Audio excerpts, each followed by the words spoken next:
Hola a todos, hola a todas, muy bienvenidos a un nuevo episodio de Senderos.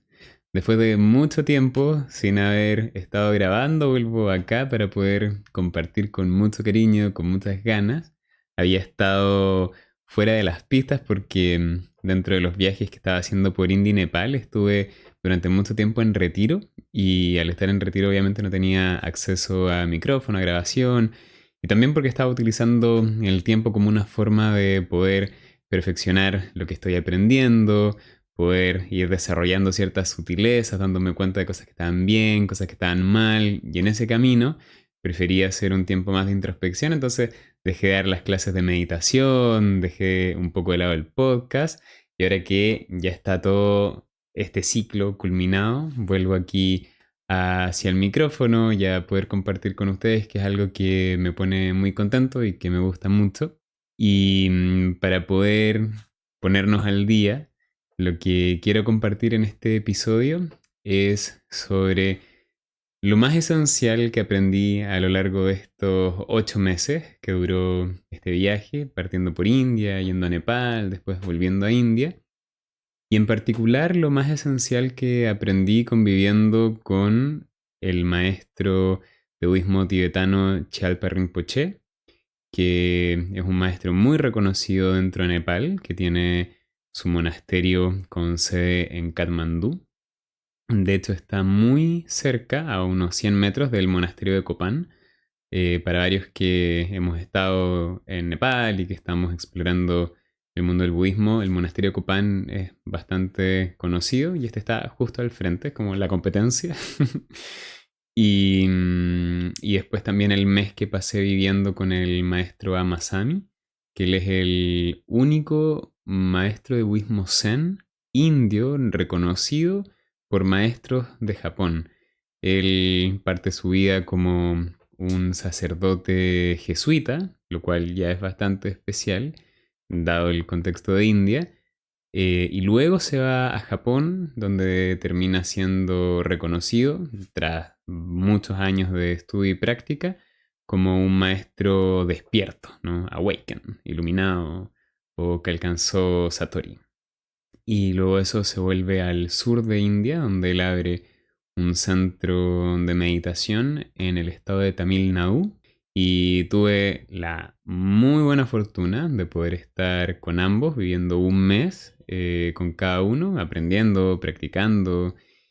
Y quiero compartirles lo que aprendí, porque me parece que son enseñanzas muy valiosas y muy válidas para cualquier persona que está básicamente en la senda de vivir más felices, de vivir más contentos, de desarrollar estados internos más expandidos, con menos estrés, con menos ansiedad, con menos drama, con menos obsesiones. Y, mm, y vamos a comenzar quizás con lo medular que aprendí con el maestro Shalpa Rinpoche. Y esto es muy especial porque es algo que puede ser un poco polémico para muchas personas que están transitando hoy día el mundo del yoga o el mundo de la meditación. No solo que están, sino que estamos, porque estamos todos en esto. Y cuando yo llegué al monasterio y tuve mi primera conversación con él y estuvimos hablando sobre mi práctica, estuvimos hablando sobre lo que yo había aprendido. Él lo primero que me dijo fue, hoy día hay una gran confusión porque hay muchas personas que se están convirtiendo en meditadores, que se están convirtiendo en yogis y que dan clases de meditación y que dan clases de yoga. Y eso está muy bien, en sí, por sí solo, no tiene nada malo. Pero lo cierto es que la meditación o la riqueza de la sabiduría budista, en términos más generales, ya que esto es en un contexto de budismo tibetano, la riqueza del budismo tibetano, el budismo en general y de la meditación no es convertirte en un meditador, no es convertirte en un yogi. El objetivo de estas prácticas es que seas feliz. Es simplemente cortar el ruido de la mente, cortar los velos que no te permiten ver y vivir desde el corazón de la manera más expandida. Poder vivir desde el amor, desde la libertad, desde la empatía, vivir sin miedo. Entonces, ¿qué es lo que pasa? Que hay muchas personas que empezamos a practicar meditación, nos empezamos a convertir en meditadores, empezamos a agregar nuevas prácticas a nuestras rutinas, algunas que por supuesto nos hacen bien, otras quizás no tanto, pero en algún momento uno cree que ya eso es. Y puede que al mediano o largo plazo empieces a darte cuenta que quizás no estás realmente yendo en la dirección que pensabas que tenías que ir.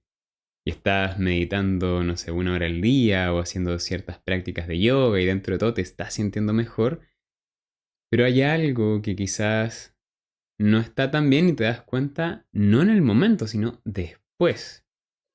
Hay un fenómeno que se da en general en el aprendizaje de cualquier disciplina que dice así: cuando uno empieza a estudiar algo, sabe una gran cantidad como para pensar que sabes mucho, pero no has aprendido tanto como para darte cuenta que en verdad conoces muy poco. Es una especie de curva del aprendizaje. Entonces eso le pasa a los meditadores. Nos pasa a muchos. ¿Y qué tiene que ver esto con nuestro día a día, con la práctica de la meditación? ¿Cómo esto se relaciona con lo que hacemos? Que cuando yo hablo de meditar o cuando en general se habla de meditar, no es la acción de sentarse a trabajar con la respiración o con las visualizaciones o con lo que sea que estés haciendo, sino que se trata de ver todo el contexto de tu vida y darte cuenta qué está bien y qué está mal. Poder ver dentro de la maraña de pensamientos que tenemos y dentro de cómo se configuran y salen a la vida nuestras emociones y nuestras acciones, ver qué de eso está funcionando y qué no está funcionando. Y acá esto lo podemos hacer sentándonos a meditar o sin sentarnos a meditar. Esto lo podemos hacer estudiando muchos libros de filosofía y teoría de las emociones, o estudiando psicología, o lo podemos hacer sin estudiar nada y solamente observando mi propia vida. De hecho, dentro de la India es común que te digan que las personas para alcanzar grandes estadios de madurez espiritual no necesitan tener elevados estadios de madurez intelectual. No es necesario saber todo el detalle de las emociones, de los sentimientos, de las sensaciones, de la naturaleza de los pensamientos. No es necesario saber todo eso para que de hecho tus emociones, pensamientos y acciones sean conducentes a la felicidad. De hecho, es muy común ver personas que nacen en contextos de quizás dificultad o ausencia de acceso a estudio, pero así todo, la calidad humana de esas personas y la percepción de su propia felicidad es muy alta. O sea, son personas muy felices, muy coherentes y no necesariamente han estudiado y no tienen por qué estudiar para alcanzar eso. Por eso también en las prácticas espirituales se habla del concepto de upaya, que son los métodos que cada persona, siendo todos diferentes, necesita para poder desarrollarse y poder alcanzar ese estado que puede llamarse moksha, iluminación o una gran madurez interior. Entonces, para algunos quizás no es el estudio, para algunos sí, para otros puede ser simplemente trabajar con mucha devoción y con mucha dedicación. Para otros puede ser conectar con la divinidad a través del rezo. Para otros puede ser simplemente trabajar desde la generosidad, ¿no? El servicio. Y, y esto es relevante en el contexto de la meditación o en el contexto del desarrollo espiritual, porque a veces uno puede obcecarse y seguir avanzando por sendas que no necesariamente te están trayendo tanta libertad. Y hoy día para mí es muy evidente ver en las redes sociales o en otras plataformas que hay muchas personas que están promoviendo supuestos caminos de transformación o de autodesarrollo, pero que a la larga, desde mi parecer, traen solamente más hambre. Traen, en vez de satisfacción, más insatisfacción. O sea, uno sale hoy día y hay un marketplace, hay un mercado de cómo mejorar cada área de tu vida.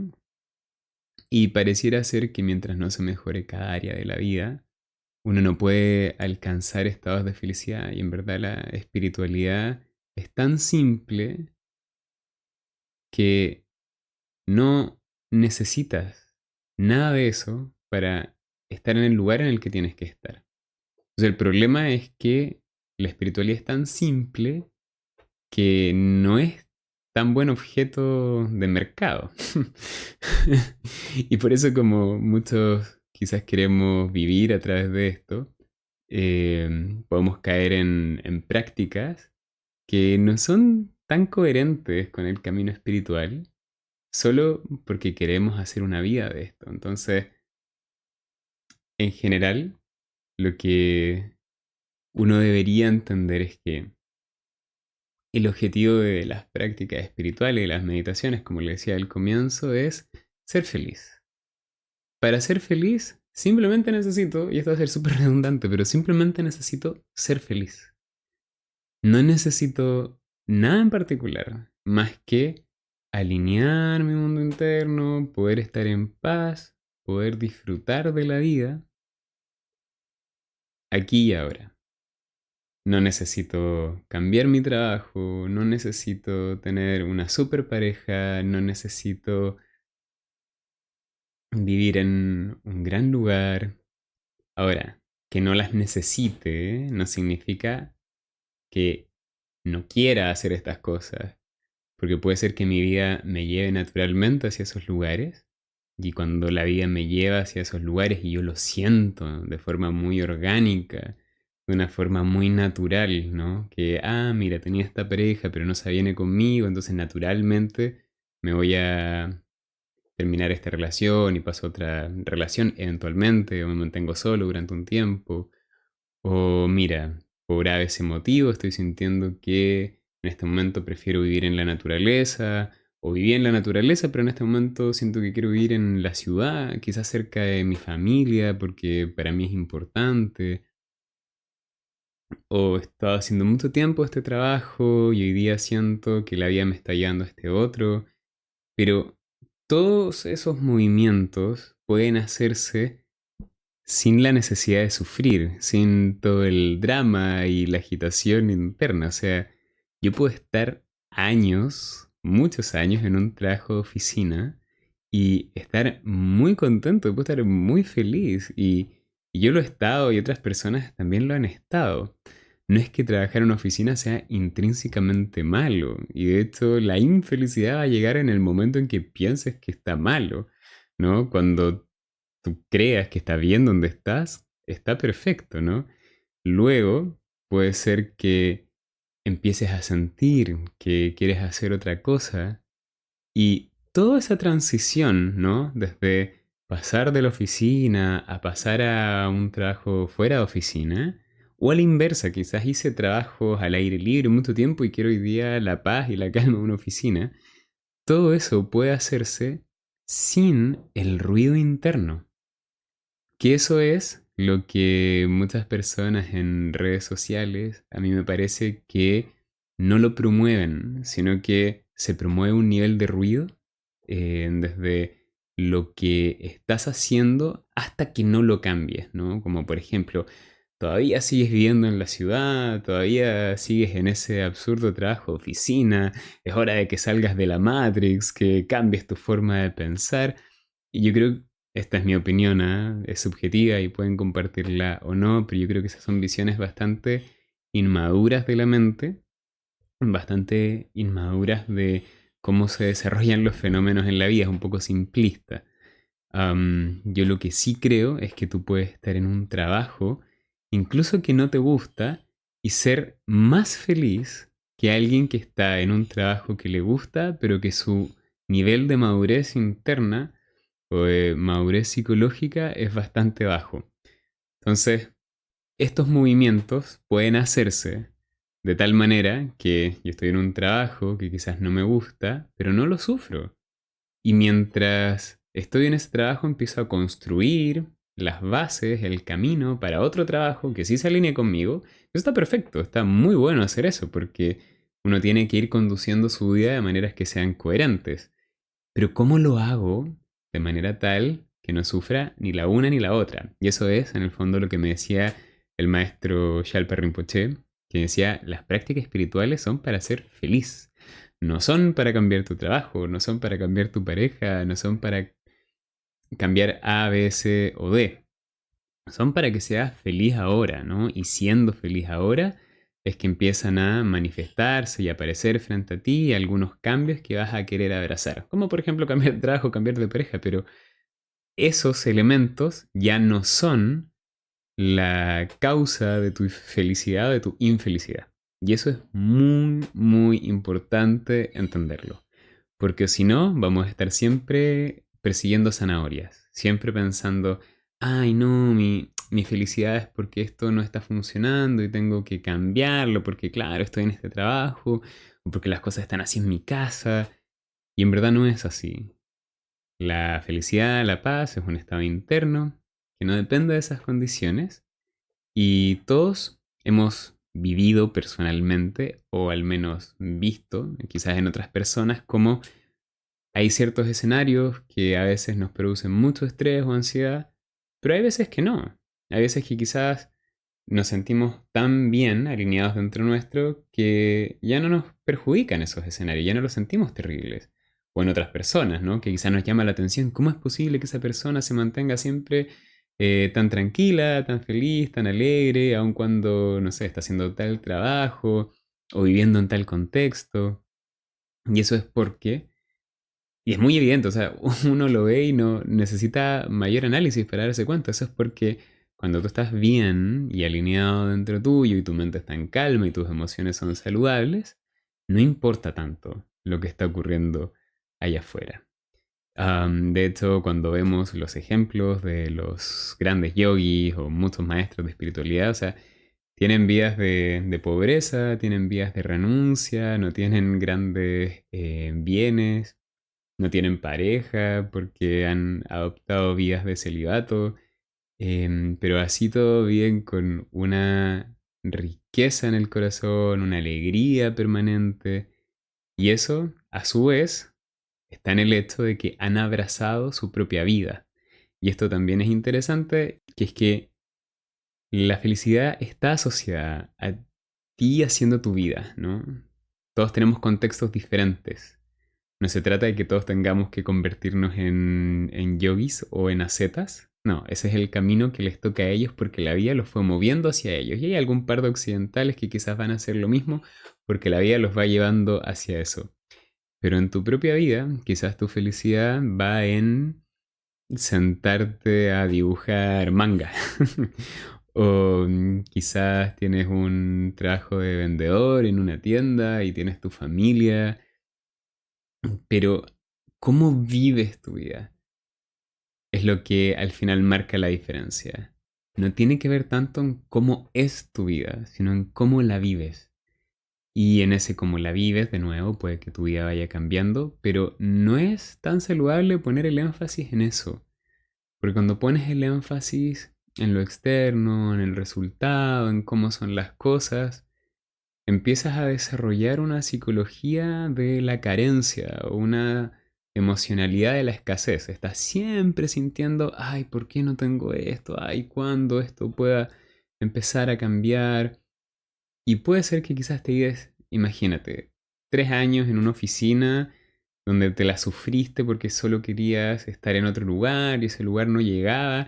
Imagínate que la vida con todas sus curvas y todos sus ires y venires decide que después de esos 3 años tienes un accidente y te mueres. Imagínate eso pasa. Tú tuviste esos 3 años donde solamente estuviste soñando con un futuro que nunca llegó y ese sueño del futuro que nunca llegó hizo que esos 3 años fuesen miserables. Pero si hubieses dicho, mira, sé que estoy en este trabajo, lo voy a disfrutar, en verdad ni siquiera hay que decírselo, ¿no? La idea es desarrollar un corazón que abraza el presente. Entonces no tengo que convencerme, mi corazón ya lo recibe. No hay un diálogo, no hay un convencimiento, estoy en el presente, entonces vivo esto, estos 3 años, mira, lo pasé bien, lo disfruté, pues la vida con sus ires y venires decidió que era momento de que yo dejara de existir en esta forma. Pero bueno, mira qué interesante, viví bien esos 3 años, mientras que si me hubiese convencido de que necesitaba algo más para ser feliz, entonces hubieran sido mis últimos 3 años bastante malos. Y eso nos pasa a todos en la vida. La constante necesidad de algo más es lo que nos impide disfrutar el presente. Y por eso es que en estas disciplinas se dice que la fuente de todo sufrimiento es el ansiar que las cosas sean diferentes a como son en el momento presente. Entonces, este ansiar significa tengo ruido dentro mío porque quiero que las cosas sean diferentes. Cuando bien podría no tener ruido y querer que las cosas sean diferentes. O sea, disfruto mi presente, no tengo ruido por mi presente y construyo la vida diferente que anhelo. Que puede ser, por ejemplo, una vida en política donde quiero que las condiciones sociales sean de más igualdad para todos, donde todos puedan tener acceso a la salud, de calidad, a la educación. Y todo eso lo hago de alguna forma desde el amor, no desde el ruido. Entonces, mi trabajo, mi servicio, sea cual sea, se hace y yo no deseo, yo no tengo ruido interno porque las cosas sean distintas. Quiero que sean distintas, pero no tengo el ruido interno. Entonces disfruto el presente. Y a su vez, eso implica que cuando yo disfruto del presente, cuando yo estoy feliz, cualquier cosa que haga va a ser más eficaz, más eficiente, va a tener mayor energía. De hecho, acá voy a hacer un cruce de temas, pero es interesante. Algunos de ustedes pueden saber que yo desde chico corro largas distancias. Desde que tengo, no sé, 8 años, que me gusta correr largas distancias y puedo correr 1, 2 horas. Bueno, ahora no sé si estoy en mi mejor momento, pero en su momento corría mucho. Y hay algo interesante en el momento de correr, que la mentalidad que tienes cuando corres va a determinar cuánta energía vas a tener para correr. Si yo me voy a correr, y esto es obviamente metáfora o una analogía de cualquier cosa que tenga que hacer en mi vida, pero si yo me voy a correr y en mi cabeza está la idea, oh, qué lata, no puedo hacer esto, qué cansancio, ¿cuándo se va a acabar? Me voy a dar cuenta que mi energía va a ser menor, mi musculatura no va a funcionar de la misma manera, se me va a hacer pesado el camino y no voy a tener acceso a lo que está en mí.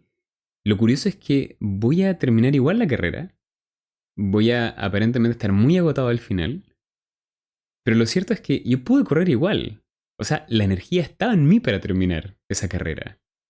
Pero como mezclé todo este ruido mental con el proceso, la energía no sale de forma fluida. Ahora, si yo, en cambio, me empodero, abro el pecho, digo, voy a hacer esta carrera, lo voy a hacer bien.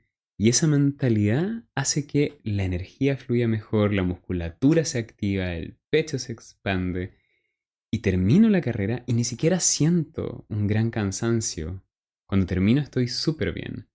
Y en mi experiencia como corredor, a mí me ha pasado que hay veces que empiezo una carrera y quizás por lo que había en mi mente antes de comenzar, no me siento tan bien, siento, "Oh, hoy día no debería correr, parece que estoy fatigado, no tengo energía".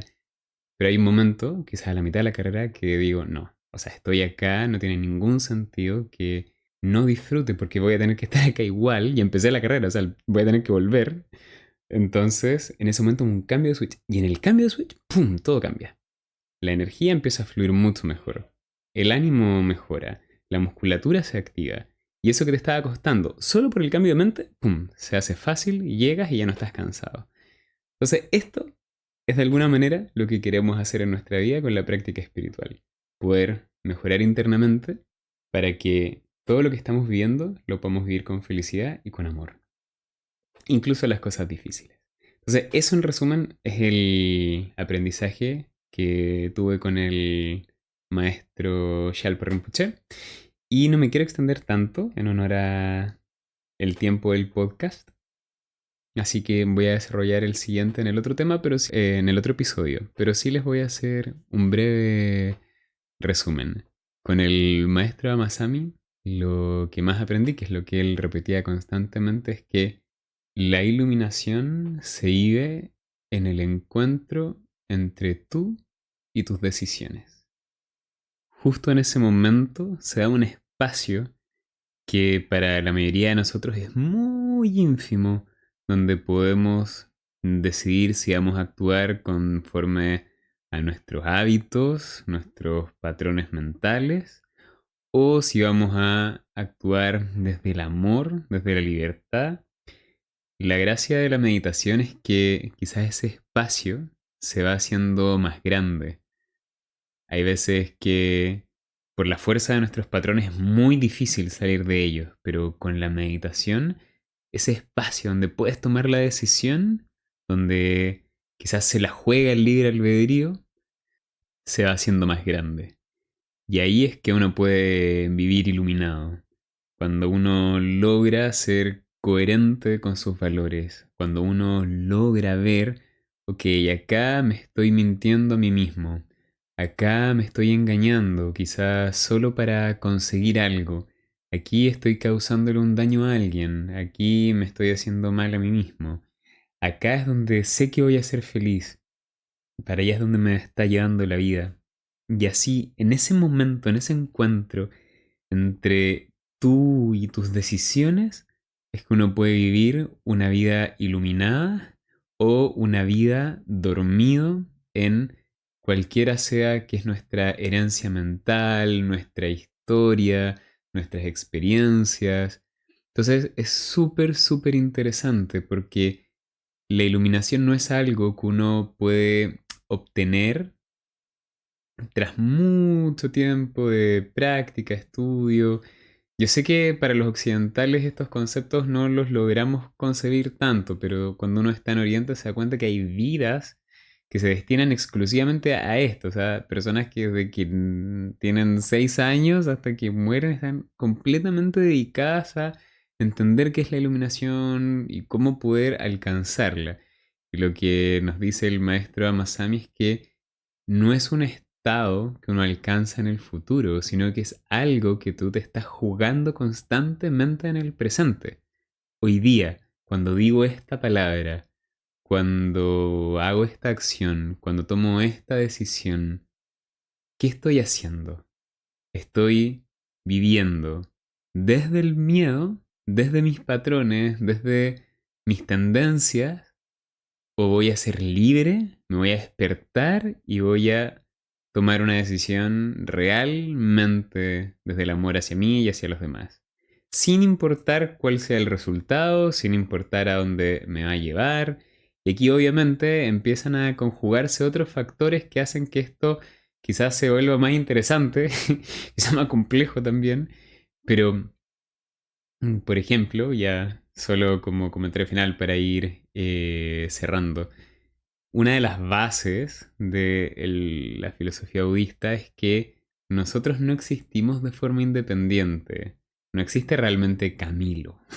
Camilo es un conjunto de huesos y carne y pensamientos y emociones y el aire que respira y el agua que bebe y su familia y sus amigos, todas las interacciones, todo eso forman algo que uno al final, por un proceso mental de identificación, dice, ah, este soy yo, aquí yo existo. Pero cuando uno, al menos de la perspectiva, ¿no?, de estas disciplinas, va descubriendo de a poquitito, investigando, sacando capas y empezando a entender, te das cuenta, ay, mira, en verdad yo no existo. En verdad hay muchos factores acá que determinan que hay algo que está ocurriendo. Entonces, ¿qué es lo que pasa? Que cuando uno llega a ese sentir, cuando uno se despierta a esa realidad, entonces ya le dejas de tener miedo absolutamente a todo. No te importa si tus acciones te llevan a ser millonario o no. No te importa si tus acciones te llevan a vestirte bien o no, a ser bonito o no. Si tus acciones te llevan a cumplir tus sueños y tus metas o no. Lo único que te importa es que cada decisión, cada acción, venga desde la libertad y desde el amor y sea conducente a una vida de valores, a una vida que traiga armonía para ti, que traiga armonía para otros, una vida donde no hay miedo, una vida donde solamente desde el fondo de tu corazón esperas que todos podamos ser felices. Y eso es un cambio obviamente dramático, es un cambio de psicología muy relevante. Y es en general lo que apuntan gran parte de estas tradiciones. Pero no es necesario que en este momento le demos muchas vueltas a esto, solamente quedarnos con la idea, para resumir este episodio. Por un lado, que cuando nos embarcamos en la vida espiritual lo que queremos es ser felices, aprender, obviamente, qué realmente nos hace ser felices y qué de hecho le trae más ruido a la vida y qué cosa también podemos hacer en pos de otros para que otras personas también puedan alcanzar estados de felicidad. Y uno se da cuenta, o no a un nivel teórico, sino muy experiencial, que cuando te abres a la vida de otros, tu propia felicidad aumenta. Cuando hay una comunidad, cuando esto se vive desde el colectivo, ¿no? Todos estamos trabajando por todos, la felicidad individual aumenta. Es muy interesante este elemento de tener en consideración y de experimentarlo, porque uno se puede pasar la vida persiguiendo distintos objetivos sin nunca abrirse a esta opción y quizás cumplir todos mis objetivos no me trajo la felicidad que yo esperaba versus el haber empezado a ser cordial, amoroso, respetuoso, comprensivo con la gente que me rodeaba y eso me hubiese hecho ser mucho más feliz que lo otro. Y por otro lado, el entender que es en nuestras decisiones donde nos estamos jugando todo. O sea, cada vez, cada instante, yo tengo la oportunidad de decidir, ok, ahora voy a caminar hacia donde realmente el corazón me lo está diciendo, hacia donde yo entiendo en un lugar muy profundo de mí que es el camino correcto. Quizás no es lo que yo quiera necesariamente, porque de hacerlo así, quizás no voy a ganar tanta plata, quizás no voy a tener tantos clientes, quizás no voy a tener la fama que espero, quizás las cosas hasta van a ser más difíciles. Pero yo sé que esto es lo que tengo que hacer. Y cuando uno hace eso, entonces las cosas empiezan a ponerse súper interesantes. Y quizás contrario a lo que uno espera, empiezan a llegar los clientes, empieza a llegar el dinero, empieza a llegar lo que uno quiere, pero también puede que eso no pase. Y da lo mismo si es que pasa o si no pasa, porque eso es solamente algo que se vive en el mundo de las formas. Pero en el mundo de la esencia, lo que importa es que nos mantengamos en aquello que el corazón nos está diciendo. Y eso es, de alguna u otra manera, el resumen de estos meses que viví con estos maestros.